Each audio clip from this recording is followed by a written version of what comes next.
Halo adik-adik, kembali lagi di mata kuliah Fisika Dasar 1B.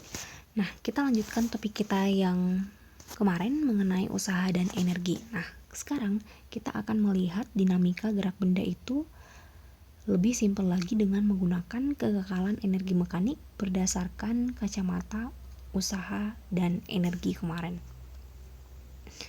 Nah, sebelum masuk ke mencari teorema usaha dan energi terhadap energi potensial lainnya, nah kita mengenal dulu konsep gaya konservatif dan gaya non-konservatif. Nah, untuk gaya konservatif itu adalah gaya yang tidak bergantung terhadap lintasan tempuhnya. Jadi umumnya memang kerja atau usaha oleh gaya dalam memindahkan benda itu selalu bergantung kepada lintasan. Nah, sedangkan gaya konservatif ini, usaha akibat gaya konservatif itu saat posisi awal itu nilainya akan sama dengan posisi akhir. Jadi kalau misalkan ditambahkan maka usahanya itu akan sama dengan 0. Nah, pengertian lainnya juga gaya konservatif ini jika suatu benda itu dipindahkan lagi ke tempat awalnya, ke posisi awal, maka usahanya juga akan sama. Jadi misalkan posisi awal, kemudian posisi akhir, dan kembali lagi ke posisi awal, maka usahanya juga akan sama dengan 0. Nah, contoh lain dari gaya konservatif ini adalah gaya gravitasi. Jadi contohnya misalkan di luar angkasa, jarak antara atau gaya tarik antara planet dengan bumi, nah itu merupakan contoh dari gravitasi. Kemudian contoh gaya konservatif. Kemudian gaya Coulomb atau gaya tarik antar partikel, gaya Pegas, dan gaya antar molekul. Dirumuskan seperti ini. Mungkin untuk pembahasan kita dalam fisika ini akan sangat jarang dipakai. Nah, untuk gaya non-konservatif itu sendiri berarti kebalikannya, yaitu gaya yang bergantung terhadap lintasan tempuhnya. Jadi, usaha akibat gaya non-konservatif itu untuk posisi awal itu tidak sama dengan posisi akhir. Jadi, usahanya itu tidak akan sama dengan 0. Nah, contohnya adalah ada gaya gesek dan juga ada gaya pegangan tali. Nah, di sini adalah ditampilkan suatu benda yang awalnya itu berada di posisi A, kemudian dia berpindah ke posisi B dengan beberapa lintasan. Lintasan 1 seperti ini, 2 dan 3. Nah, kita ambil contoh gaya yang konservatif. Kita buktikan apakah memang betul usahanya itu sama dengan 0 jika berada di posisi A dan di posisi B dengan lintasan yang berbeda. Nah, contohnya F yang kita gunakan di sini adalah gaya berat atau gaya gravitasi bumi. Nah, di sini kita perhatikan F-nya itu adalah cmg integral dari A ke B, baik itu di lintasan 1 dan di lintasan 2 dan 3. Itu semuanya adalah delta R-nya adalah sama. Jadi ini mg kita sebutlah dia adalah YAB, baik itu di lintasan 1 dan lintasan 2 itu akan bernilai sama. Jadi terbukti ya, gaya gravitasi bumi atau gaya berat itu bukan atau merupakan jenis gaya konservatif. Nah, sekarang kita lanjut atau kita buktikan apakah usaha pada gaya non-konservatif jika berada di posisi A ke B dan kembali lagi ke posisi awal akan tidak sama dengan 0. Nah, contohnya di sini, ini adalah posisi awal, didorong ke sana dengan gaya F, perpindahannya akan ke sebelah kanan. Nah, berarti gaya geseknya adalah selalu berlawanan dengan perpindahan. Jadi di sini gaya geseknya, kemudian saat di B kita ingin kembali lagi ke awal, maka gayanya akan ke arah si perpindahannya, maka gaya geseknya adalah berlawanan dengan arah si perpindahannya juga. Nah, jadi kalau misalkan kita cari usaha dari A ke B itu adalah Fg.S, gaya gesek didotkan dengan S, maka ini sudutnya adalah 180. Hasilnya minus F gesek dikali S. Nah, untuk gaya usaha dari B ke A juga sama. Sudut antara F dengan F gesek dengan perpindahan ya, itu adalah 180 juga. Jadi ini adalah minus F gesek. Nah, jadi W totalnya atau usaha dari awal ke akhir dan kembali lagi ke awal itu adalah minus 2 F gesek dikali dengan perpindahan. Nah, jadi terbukti di sini bahwa usaha total pada gaya non-konservatif itu tidak sama dengan 0.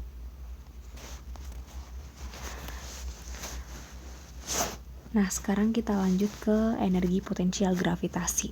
Nah, untuk kalau misalnya kemarin sudah pelajari tentang energi kinetik, nah, untuk energi potensial ini sendiri adalah energi yang dimiliki benda karena konfigurasinya, yaitu karena kedudukan yang benda tersebut. Bisa dia berdasarkan kedudukan vertikalnya maupun kedudukan horizontalnya. Nah, untuk energi potensial ini khusus untuk pembahasan kita nanti ada gravitasi dan juga ada energi potensial pada pegas. Untuk energi potensial gravitasi adalah energi yang dimiliki suatu benda karena posisinya di atas permukaan bumi, dan energi potensial ini juga bergantung berdasarkan jadi titik acuannya. Kita ingin mengambil titik acuan di atas permukaan bumi itu yang sebelah mana yang bernilai 0. Jadi ini sangat penting dalam energi potensial gravitasi atau keseluruhan dalam energi potensial. Nah, kita lihat di sini suatu benda berada di posisi B dan dia jatuh atau berpindah tempat ke posisi yang A. Gaya berat yang ingin kita tinjau adalah si gaya berat akibat energi potensial gravitasi bumi, yaitu si mg. Karena arahnya ke bawah, maka arah gaya beratnya itu adalah minus mg, arahnya ke minus c. Nah, energi saat perpindahan benda dari B ke A itu adalah F dot delta R juga. Jadi usaha dari B ke A itu adalah jarak antara posisi akhir dikurang posisi awal, arahnya ke C. Kemudian ini bisa kita ubah karena ini didotkan, maka kita lihat antara perpindahan dan gayanya itu searah, jadi sama dengan 0. Jadi ini bisa berubah seperti ini karena si cosnya itu sudut antara gaya dan perpindahannya itu adalah 0. Cos 0 adalah 1. Jadi bisa dibuat demikian ya. Nah, jadi artinya usaha oleh si B ke A itu akan sama dengan ini, atau ini kita balik menjadi usaha dari A ke B itu adalah minus delta U, yaitu minus dari perubahan potensial gravitasi di akhir dikurang dengan potensial gravitasi di kebalik, usaha di posisi awal dikurang dengan usaha di posisi akhir, atau ini adalah usaha di awal itu dikurangi dengan usaha di akhir minus. Nah, sekarang kita masukkan atau mencari usaha yang ditimbulkan akibat energi potensial yang lain, yaitu energi potensial gaya gravitasi pada universal, yaitu si minus Gm massa benda 1 dikali massa benda 2 per jarak antara ke benda tersebut. Nah, seperti yang tadi, usaha itu adalah minus delta U-nya, yaitu posisi akhir dengan posisi awalnya kita misalkan adalah si R1 posisi awal ke posisi yang kedua. Nah, ini kalau misalkan kita integralkan maka hasilnya menjadi minus G M 1 per R2 dikurangi 1 per R1. Nah, kalau kita referensinya adalah si R1-nya itu sama dengan tak terhingga, jadi artinya posisi awalnya dia itu sangat-sangat jauh, kemudian dipindahkanlah ke posisi R2, maka usaha oleh posisi awalnya itu akan sama dengan 0. 1 dibagi tak terhingga sama dengan 0. Jadilah diketahui usaha di posisi atau perubahan posisi awal ke posisi akhir itu dan kembali lagi ke posisi awal itu akan sama dengan persamaan ini, jarak dari si R-nya atau jarak dari kedua planet di posisi akhirnya. Nah, untuk usahanya juga akan sama dengan 0. Nah, kemudian kita ke energi potensial pada pegas. Pada pegas itu kita kenal adanya gaya pemulih atau minus Kx. Nah, kita lihat di sini pada gaya pegas itu kenapa negatif? Karena gaya itu selalu berlawanan arah dengan si perpindahannya. Jadi misalkan F-nya ke sana, maka perpindahannya selalu berlawanan. Jadinya negatif gitu ya. Nah, kita lihat di sini diintegralkan, itu makanya tadi karena berlawanan itu makanya ini jadi negatif juga.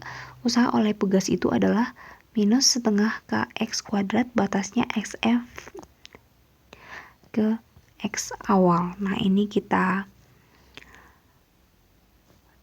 kalikan, maka diperolehlah usaha pada pegas itu adalah sama dengan minus Kx awal kuadrat dikurang X akhir kuadrat, atau adalah kebalikan dari ini, sama juga dengan minus setengah Kxf akhir.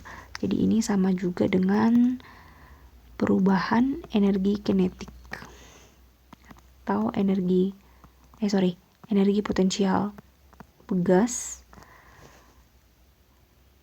di mana energi potensial akhir dikurang energi potensial di awal. Jadi selalu kebalikannya ya untuk energi potensial pada pegas dan juga pada gravitasi. Nah, sekarang kita lanjut untuk teorema usaha nada energi jika pada sistem tersebut terdapat gaya konservatif dan gaya non-konservatif. Nah, berbeda dengan yang tadi, kalau misalkan sistemnya itu kita hanya meninjau gaya konservatifnya, atau kalau misalkan kemarin usaha itu adalah perubahan energi kinetiknya, kemudian tadi usaha itu adalah perubahan energi potensial atau delta U minus delta U, itu kita masih meninjau hanya pada satu gaya saja.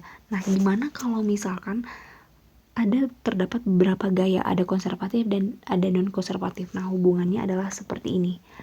Jadi usaha sama dengan usaha oleh gaya konservatif itu ditambah dengan usaha non-konservatif itu. Nah, kita ketahui kemarin usaha itu adalah si perubahan energi kinetiknya, kemudian usaha non-konservatif itu misalkan hadir energi potensialnya itu adalah minus delta U, maka kita harus mencari tahu usaha non-konservatifnya. Jadi usaha non-konservatifnya itu adalah perubahan energi kinetik ditambah dengan perubahan energi potensial. Bisa ya? Kalau ini kita turunkan, maka K2 dikurang K1 ditambah energi potensial akhir dikurang energi potensial awal, jadilah persamaan berikut. Nah, dari sinilah timbul hukum kekekalan energi mekanik pada dinamika gerak benda dengan melihat teorema usaha dan energi. Jadi energi mekanik di akhir itu dikurangi dengan energi mekanik di awal, itu akan sama dengan usaha non-konservatif.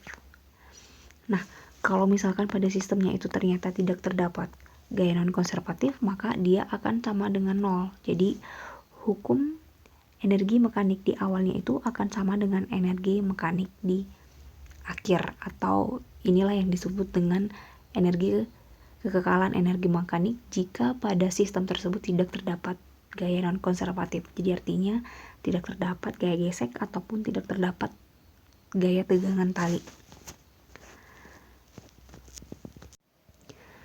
Nah, di sini terdapat soal untuk dinamika gerak. Diketahui sebuah benda memiliki massa 0,5 kg meluncur turun dari bidang miring yang kasar. Yang kasar berarti artinya akan ada gaya gesek. Jadi akan hadir gaya non-konservatif dengan laju awalnya itu adalah 0. Ketinggian bidang miring dari dasar adalah 3 meter. Ini ya, ini sudah saya gambarkan. Berapakah laju benda di dasar jika kemiringan bidang itu 30 derajat dan koefisien gesek kinetisnya itu adalah 0,2. Karena dia itu kasar dan sudah bergerak, kita gunakan gaya geseknya itu adalah yang kinetis. Nah, di sini sudah digambarkan diagram gayanya. Gaya geseknya ke atas, bendanya turun ke bawah. Sesuai dengan kita bandingkan dulu bagaimana cara menggunakan hukum Newton, dan nanti kita akan kerjakan jika menggunakan teorema usaha dan energi. Nah, pada cara hukum Newton berarti kita menerapkan hukum Newton yang kedua, sigma fx sama dengan max, dapatlah seperti ini. Kemudian untuk sigma fy nya sama dengan 0, dapat seperti ini disubstitusikan sehingga dapatlah si a nya. Nah, berhubung pertanyaannya itu adalah berapakah laju di dasar atau laju di kondisi akhir, maka kita gunakan persamaan GLBB. Nah, A-nya sudah dapat. Ini A pada sumbu X ya, bukan AX. Nah, untuk si X-nya ini adalah si perpindahannya. Kita bisa melihat dengan menggunakan sin, yaitu X 3 per sin 30. Nah, barulah nanti dapat si FT-nya berapa. Kalian bisa cari sendiri atau bisa lanjutkan sendiri. Nah, sekarang kita bandingkan bagaimana jika menggunakan konsep teorema dan energi. Nah, kita lanjutkan. Jadi di sini maka berlakulah gaya atau usaha non-konservatif itu akan sama dengan perubahan energi kinetiknya ditambah dengan perubahan energi potensialnya. Jadi misalkan kita buatlah di sini adalah posisi awal, dan yang di akhir atau di dasar itu adalah posisi B. Yang pertama, kita cari dulu usaha non-konservatif. Gaya non-konservatif di sistem kita itu adalah si gaya gesek. Jadi usaha NK adalah F gesek didudukkan dengan si S-nya, perpindahannya. Nah, kita lihat sudut antara F gesek dengan perpindahan itu adalah 180. Jadi ini F gesek S cos 180 derajat sama dengan minus F gesek S. Nah, kita ketahui F gesek itu adalah mu K dikalikan dengan N dikalikan dengan S. Nah, untuk N-nya sendiri kita tetap menggunakan si hukum Newton. Jadi tetap menerapkan hukum Newton juga. Sigma Fy sama dengan 0. Jadi si N itu akan sama dengan si W-nya. W-nya tadi adalah W cos 30 derajat. Jadi N M dikali G cos 30 derajat. Maka si usaha non-konservatifnya itu adalah minus mu K M dikali G cos 30 derajat dikalikan dengan S. Nah, usaha non-konservatifnya sudah ketemu, kita mencari si energi kinetik, perubahan energi kinetiknya.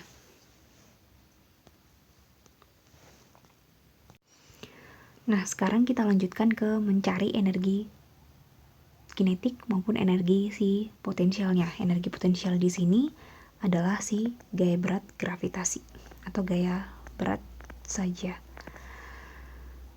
Nah, tipsnya mungkin yang akan bisa kalian terapkan nanti, tinjaulah masing-masing posisi si benda tersebut. Jadi mau nanti serumit apapun si pergerakan bendanya di dalam suatu sistem, tinjaulah di masing-masing titik. Jadi bikin suatu titik acuan di dalam mencari untuk masing-masing energi kinetiknya di posisi tersebut. Nah, di sini karena memang sistemnya itu hanya simple, yaitu maksudnya posisinya itu hanya di A dan di B, jadi kita tinjau di masing-masing A dan di B-nya.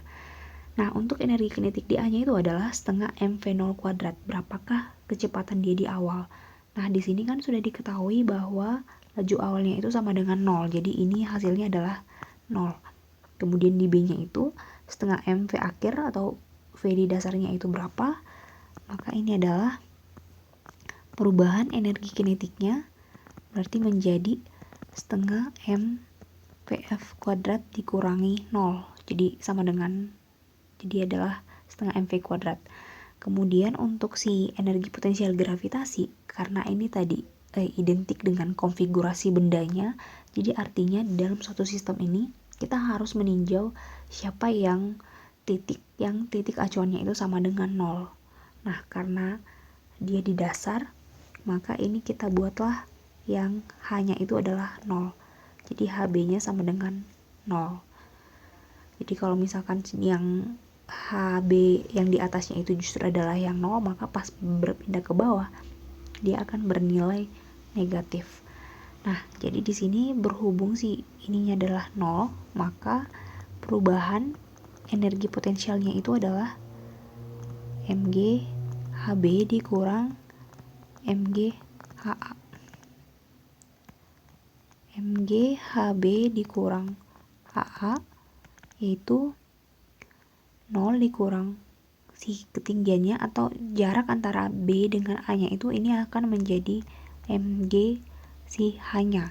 H-nya tadi adalah 3 meter. Jadi bisa ya. Jadi ini nanti kita lanjutkan, maka usaha non konservatif yang tadi kita sudah dapat itu adalah perubahan energi kinetiknya ditambah perubahan energi potensialnya. Nah, ini silakan kalian cari sendiri berhubung masing-masing nilainya sudah diketahui di soal. Nah, untuk selanjutnya beberapa latihan di slide akan kita bahas masing-masing. Silakan kalian kerjakan, dan jika ada yang mau ditanyakan silakan gunakan forum diskusinya masing-masing. Sekian untuk materi hari ini terkait hukum kekekalan energi mekanik. Beberapa pesan dari Thomas Alva Edison yaitu our greatest weakness lies in giving up. The most certain way to success is always to try just one more time.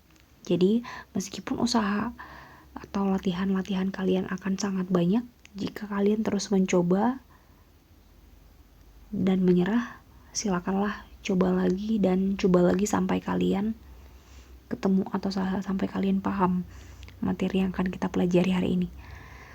Sip, semoga bermanfaat dan terima kasih.